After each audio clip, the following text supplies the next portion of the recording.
turned out to be, my problem is kind of like an old New Yorker cartoon that has a stage, might be Carnegie Hall, and there's a grand piano there and the lights, and an elephant is sitting at the grand piano, and you've probably seen this cartoon, and he's thinking, what the heck am I doing here? I'm a Buddhist. And actually, I'm a sousaphonist, and wonder what my life would have been like had I continued on to study the sousaphone or tuba. Tuba tunes, I don't think, would have a 35-year history on the radio. I'm going to ask two questions, one of which is, does this irritate you? And would you rather I just use my outdoor voice? I can do both. Vote? Microphone, okay.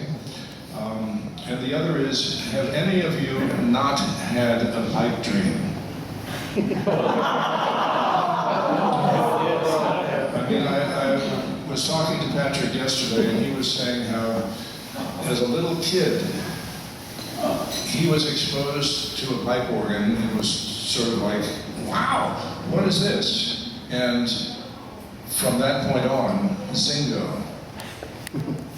At 17, this gentleman wanted to be a church musician. That's okay. I have no idea what I want to be when I grow up. I was brought up in a Presbyterian church. I was curious about music from before I have any memory of being curious about anything. My parents tell me that I was fascinated by the small library of classical recordings on 78 RPM discs. Some of you are old enough to remember what those are. We had an odd collection. It did not have the usual Tchaikovsky waltzes or Pyramid Suite. We did have the Tolotov Ivanov's Procession of the Sardar from the Caucasian Sketches. We had Harold in Italy by Berlioz. And we had the Leningrad Symphony by Shostakovich, which was premiered in 1942. I was rolling over on discs from this collection in about 1949. And to say that I was imprinted by that music, both directly and indirectly, probably explains to some degree why I ended up being here. I had piano lessons from age 5. I watched Marion Wallace play on the older console of our Hook and Hastings organ at the First Presbyterian Church in Kingston, Pennsylvania. I thought that was interesting. It turned out that my piano teacher was also our church organist, and she was not all that keen on the fact that in addition to taking piano lessons from her, and being middling, you know, I can play the Chopin A major Polonaise, okay, but I couldn't do Tron and all of those little filigree quick parts.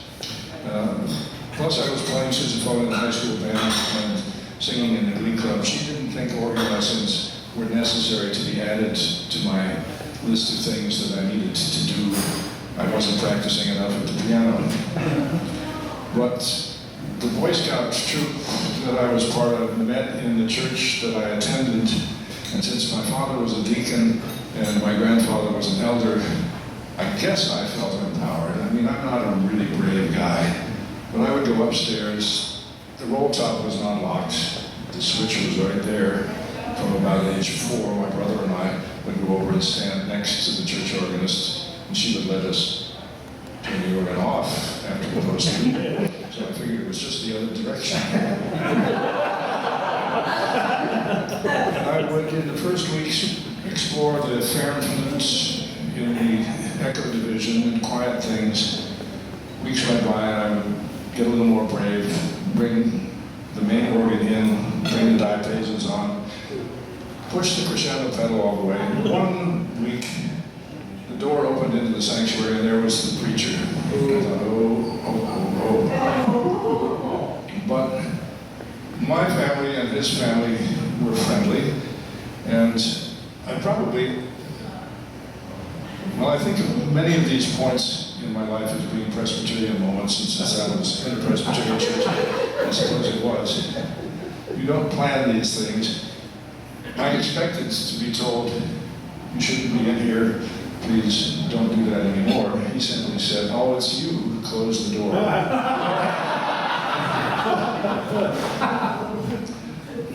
By the time I was looking for a college, I was pretty much convinced that music was, despite something that I really loved and had immersed myself in and had been collecting LP discs since I was about 13, music was not something that I was going to follow professionally.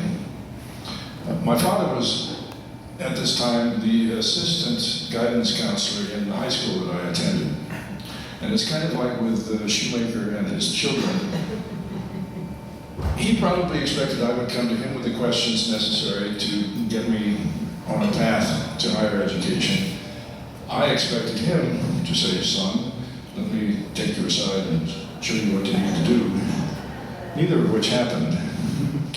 A friend suggested to him, since he had gone to Oberlin 2 years before, a kid I had known since grade school, and he suggested to my father that Oberlin would be a good place for me because even if I didn't go into music, there would be that conservatory right next door, and I could roll around in it like a pig in fill in the blank and get as much music in my system as I could tolerate, and if I applied myself to my studies, get a decent liberal education as well.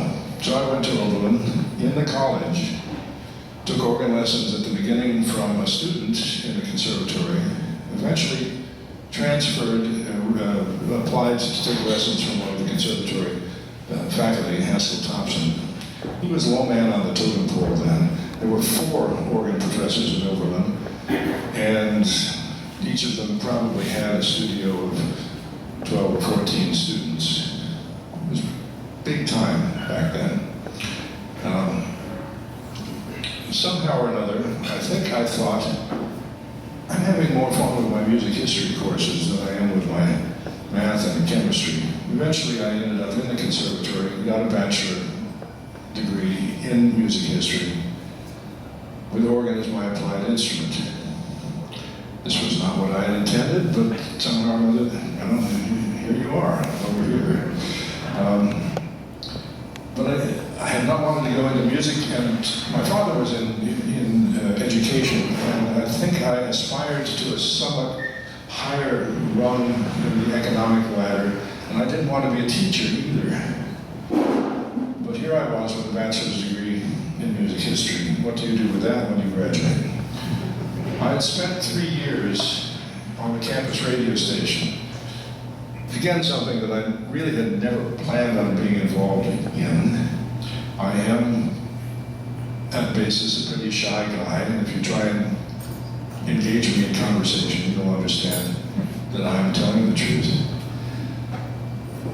But a fellow I knew from back home, who lived down the street, I was going to say, down in Susquehanna, in Berwick, I got to know him through some of my homies back in Kingston, because he and they, as high school students, played in the Wilkes-Barre Philharmonic Orchestra. Tim Foley, his name, took clarinet lessons from Anthony Gigliotti, who was the principal of the Philadelphia Orchestra. And just by chance, again, a kind of a Presbyterian moment, the predestination of things, Tim happened to be, of the 3 dorms where freshmen were housed at Oberlin, of the multiple stories in those dorms and multiple sections of those dorms, Tim happened to be just around the corner in the section where I was freshman year. Tim, being somewhat more cosmopolitan, signed up immediately to be a student announcer doing classical music on WOBC, the 10-watt station that got to the peripheries of Oberlin and not much beyond, but was listened to on campus. By spring term, Tim had gotten involved in other things. He had fallen in with the composers group, and they were having more fun counting tone rows. And he didn't want to carry on the last couple of weeks of his responsibility on WOBC. And he knew that I had been listening. He thought, come on, Barone, why don't you go over? You'll like it. I can remember the terror of sitting in the studio and having the red light go on, and I had to say, "Good afternoon, I'm Michael Barone. Welcome to the afternoon concert. Our first piece will be the Brahms Symphony No. 1 with Bruno Walter and the Columbia Symphony." Easy enough, you think? Well, it must have been easy enough, because that was the end of freshman year. The fellow who had been the assistant to the music director, who was not a conservatory student, he was pre-med, was being advanced to be the music director, and he thought, since I was doing some work in the conservatory, it would be good to have me working with him at the station, which was mostly run by kids who were not in the conservatory. And so I became the assistant music director in my sophomore year, and I was the music director in my junior and senior years, which simply meant that I wrote herd on the other kids that had shows, made sure they got their program lists done, kind of like you getting, it's the deadline next Saturday. So here I am at the end of 4 years at Oberlin, wondering what I'm going to do. I didn't want to go home, live with my parents. I did not want to continue work at the department store where I had earned some additional money. Summertime, selling men's suits and luggage. What do you do with a music history degree if you don't have much imagination? But I thought I might be able to find some place where I could announce classical music. This is 1968. The Corporation for Public Broadcasting has just been empowered by the legislature. Public radio, as you know it today, didn't exist. But the good Benedictine brothers and fathers at St. John's Abbey in Collegeville had, in January of 1967, put a radio station on the air. And they were running sort of by the skin of their teeth. And they had been using a student as their music director. And he was going to take a junior year abroad. This I didn't realize until after I had read, just again by chance, in the one national publication, Broadcasting Journal, that came to WOBC that had want ads for possible future. Classical music announcer and programmer, KSJR-FM, Collegeville, Minnesota. Collegeville? What could that be? Well, it turns out Haskell Thompson, my organ teacher, knew about Collegeville because Walter Holtkamp Sr. had installed his last major instrument in one of the great brutalist modern concrete masterpieces of American architecture, the St. John's Abbey Church. If you don't know anything about it, Google it. It's a fantastic building. The Holtkamp sounds marvelous in it, particularly in the summer when there's about 6 seconds of rich, humid acoustic. It's very much like what we had at that time at Oberlin in Warner Concert Hall, which had been also designed by Walter Sr., but he died and his son Chick built it.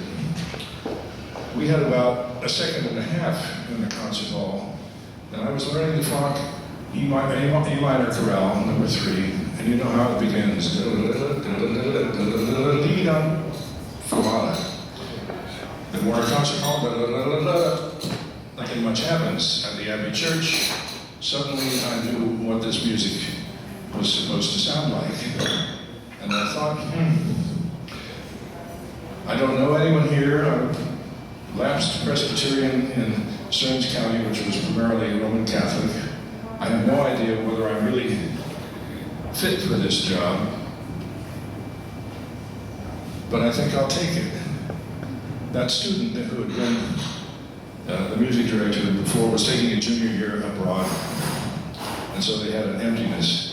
They ran the ad, they got 2 applicants, and the story goes that Bob Conrad at WCLB in Cleveland and Bill Kling, who had interaction with Conrad as he was attempting to get material to put on the station in Collegeville, talked about these 2 applicants and decided that they would flip a coin and see who went where.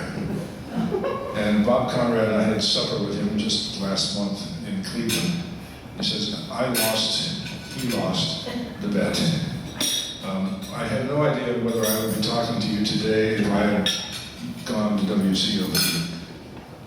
But despite the fact that I came across a file of some of my letters back home complaining about the situation at the radio station. As the 6th employee there, I can tell you I've seen a lot happen. I was there a year before Garrison Keillor was hired to do the morning program. And it has grown to be a powerhouse in public radio with about 38, 39 stations serving Minnesota. We have little offshoots elsewhere. We run a production center in Pasadena, Los Angeles. There are over 700 employees in the organization that now falls under the general rubric of American Public Media. And they still pay me, which is very nice. Where was I going with this? I was going to go, I thought, to work there, and they wanted me to come and work for the summer and see if I met their expectations. And I got a telegram back from Bill Kling saying, please come work for the summer. If all things turn out well, maybe we can offer you something beyond that. I didn't like the idea of going halfway across the country on just sort of a, But also, since I had been in the college and the conservatory, and initially I thought I'd do a 5-year double degree program, and then realized that neither my psychic nor my fiscal bank account were going to make that possible. To get out after 4 years, I ended up having to do some summer school. So I wrote back to Kling and said, I'm sorry, I can't come over for the summer. I probably could have gotten a job at Sylvia at that point. But Kling wrote back and said, we'd like to offer you the job of music director come when you can. And being low man on the totem pole in Cleveland or being the music director in Collegeville, Minnesota, which would you take? Yeah, it's obvious. And for 25 years, I was the guy who picked all of the classical music that was heard on Minnesota Public Radio. In the process of that, I got into doing pipe dreams. And I got into doing the national syndications of the St. Paul Chamber Orchestra. I did that for 22 years. And my professional arc has been sort of all downward. I started out being king, I was the music director. I called the shots. That's why we got into recording the American Guild of Organists Convention when they came to Minnesota in 1980. We filled the week with our recording activity, and at the end of which I had a stack, and literally it probably was about this tall, of 10-inch reels of analog tape. In 1970, I had started a program, because I was music director after all, called, it was devoted to the King of Instruments. What was its title? Something evocative, something poetic, something charming. It was the organ program. No questions asked. I used to listen to Minnesota when I grew up. And that went from 1970 until Pipe Dreams came along. Pipe Dreams grew out of this stack of analog tapes, which I thought deserved to have more than just regional exposure. The American Guild of Organists had never had any national broadcast medium spend any amount of time or attention on it. So they were keen. I went to my program manager, a gentleman named Nicholas Nash, and presented him with the idea. He said, well, fine. And what are you going to call your program? And I hadn't thought that far ahead, but the idea of the American Guild of Organists National Biennial Convention Concert Series makes me breathless even just to stay here, and does not make a good acronym. He, however, bless his heart, without missing a beat, looked up at me and said, why don't we call your program Pipe Dreams? So he gets a footnote in American broadcast history for that. He also earns a couple of gold stars because it was Nick Nash who decided that it seemed odd that in all of the English-speaking world, the United States was not connected to the BBC to bring you a live broadcast of the Festival of Nine Lessons and Carols from King's College. He cold called the BBC and said, what can we do about this? And in 1979, that happened for the first time, and has continued ever since. And I think I've been involved with it for the last 13 years, which is a real delight. It's kind of fun because people actually do listen to what I say at the beginning, and I try to be evocative of the event and the space, but I'd never been there. I'd been to King's College during the summer, but I'd never been to a Christmas Eve service until, I guess it was Wilcox's 90th birthday. We got invited over by Stephen Cleavery, and Nick and his wife and I and my companion sat in the choir. Prior to that, I knew, of course, the story about people lining up a couple of days in advance in order to get the good seats. Because you can either sit with the choir, in the choir, on that side of the organ screen, or you can be out here, where you don't see a thing, but you hear everything remarkably well because of the acoustics in that space. So I brought a microphone and a recording device around and started talking to people who were in the queue that morning. Sir, and how long have you been in the queue? Well, I joined it 2 days ago. I actually live in Cambridge, and I've been doing this for the last 23 years. Sir, where are you from? I'm from Arlington, Texas. I've got a friend here in Cambridge who lets me leave my lawn chair, my sleeping bag, and my umbrella. And I've been happy to get into the good seats. And ma'am, where are you from? Michael, she said, I'm here because of you. She was from New Brighton, Minnesota.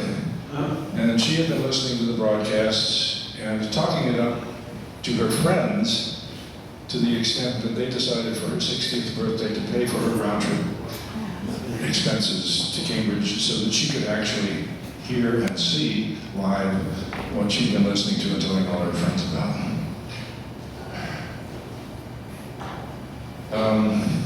Back to Pipe Dreams. Pipe Dreams came on the air in 1982. You're going to say, okay, it was the 1980 convention. Why did it take so long? I'm slow. I'm methodical. I pretend to be in any event. But in January of 1982, the first broadcasts of Pipe Dreams were heard by about 67 stations, I think. And that was, as far as my idea went, 13 programs was the way you offered, a quarter's worth of material. But by the time the last of those broadcasts aired at the end of March, beginning of April of '82, the next AGO convention was about to happen in June and July of '82 in Washington, D.C. I thought, National Public Radio certainly will be interested in this. It's right in their own backyard. No, they had no interest. The commercial classical station there, no interest whatsoever. So I talked to the folks in New York at AGO, and they said, well, if you could do it, do it. So I hired 2 engineers, and I went out, and we recorded that. And again, it didn't take me quite so long, but in October of 1983, Pipe Dreams returned to the air, and it's been a continuous broadcast ever since. So we celebrate 2 35th anniversaries, actually. We did one from the 1982 date and one from October of 1983. And we're still going. EPAR Biggs had, I think, 17 years live broadcasts on CBS. One guy every week with Daniel Pinkham, 2, one place every week. John Ovitz had the auditorium organ, one guy, Independence, Missouri, the auditorium of the RLDS Church. 27 years. Both of them had 30-minute programs. They were wonderful programs. People's lives were changed by both of those men. Pipe Dreams has been on the air for 35 years. It began as a, depending on how long the recital was, the first 13 shows. It became a 90-minute program, and it came back in 1983. It's been a 2-hour program for the last 6 or 7 years. 35 years, I haven't done the math, how many minutes of organ music in the national consciousness. I never intended to be Michael Barone of Pipe Dreams. I watched Marion Wallace play the organ. At age 13, I was given my first organ recording was Albert Schweitzer playing Mendelssohn Fourth Sonata and the Vitor Sixth Symphony minus the scherzo on that hideous Cairn organ in his parish church in Gunzbach. But that was the beginning. Biggs Bushreisiger. Recordings of Berzem Kochin of the Poulenc Concerto, Saint-Saëns Symphony. William Whitehead of the Academy of Music in Philadelphia. And on and on and on. I haven't, and I dare not, count the number of recordings that I have in LP or CD format. I really don't want to know how many recordings I've made of other people's performances on analog or digital tapes. I worry about the future of those. I kind of worry about the future of the instrument, but shouldn't, perhaps, because although it has had ups and downs throughout its own history, and though wonderful new instruments continue to be built, and music continues to be written, it's kind of a bear market, is that the right way? It's not a growth industry at the moment. But I have never figured out why not. Because as a little kid watching Marion Wallace play, as a student at the conservatory struggling with the counterpoint of Bach and Franck and Bonglay, as an old guy now listening voraciously to almost anything that people throw at me, wanting to know what's around the corner, repertoire-wise, artistic-wise, instrument-wise. This is such a phenomenal instrument. You all know that. Where and how is an audience to be found? I'd like to think that Pipe Dreams provides a little bit of a come on. It's unfortunate that here in Albuquerque, you don't get a chance to listen to it on the radio. How many of you listen to it online, just out of curiosity? How many of you have never even thought to listen to it online? You will not be degraded. But it's easy, you know, all you have to do is go to pipedreams.org. 2 programs will be available instantaneously. If you look at the top, there's a little thing that says programs. That opens up the page for all of 2019. You can then find programs that go back to the very first broadcast in 1982. And I'm hoping that by the end of the calendar year, every program that's been produced since 1982 will be available on a newly formatted website with the highest grade audio quality possible. And you can see how my delivery has changed since 1982. I think I've become a little more friendly. But here I am, edging close to 73 years old. I have no intention of stopping because I can't think of what I would do if I did stop. I don't want to stop because then I would stop. And there's so much material. I used to joke that if someone sent me something and then months later would email and said, I sent you a wonderful recording of me on this marvelous instrument that I love so much. Have you used it yet? When do you think you'll use it? And I used to be able to say, don't worry, if we live long enough, it will get used. I'm kind of at that point where I'm looking over the precipice and wondering, is there a future for Pipe Dreams? Is there a future for I would like to imagine, thoughtfully curated, semi-intelligently presented, variety-packed program, 2 hours long every week, that showcases some aspect of the instrument. It's not something that you look at for 30 seconds and then go on to the next. To appreciate it in its fullness, you have to kind of take time to be holy. I know that's something else. Whether there's a future for this kind of program, whether Pipe Dreams needs to evolve into something else that will be more successful in our increasingly distracted contemporary environment,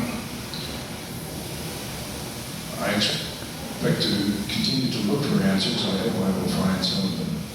And in terms of answers, if any of you have some questions that you'd like to ask, I'm open. Did I answer yours? Okay. Gosh. I'm just glad that you're here. Thank you. I'm happy to be here too. And I applaud all of you for continuing to devote your lives to the furtherance of this instrument and its music.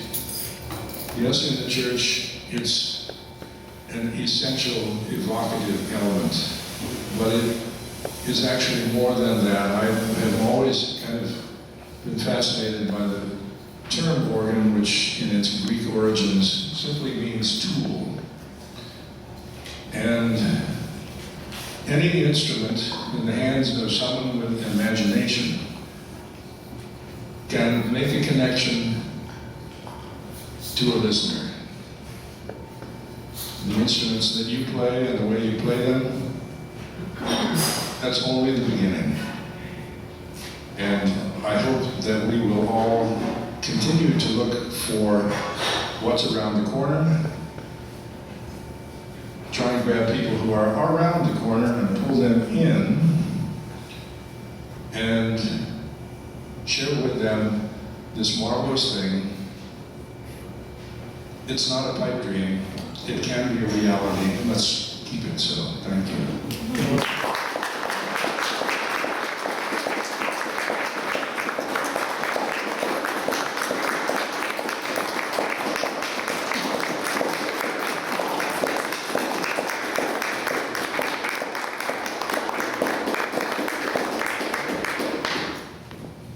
Thank you all. Thank you, Michael. So we have about 10 minutes before Patrick's concert starts. So thank you for coming tonight. I hope you enjoy the recital.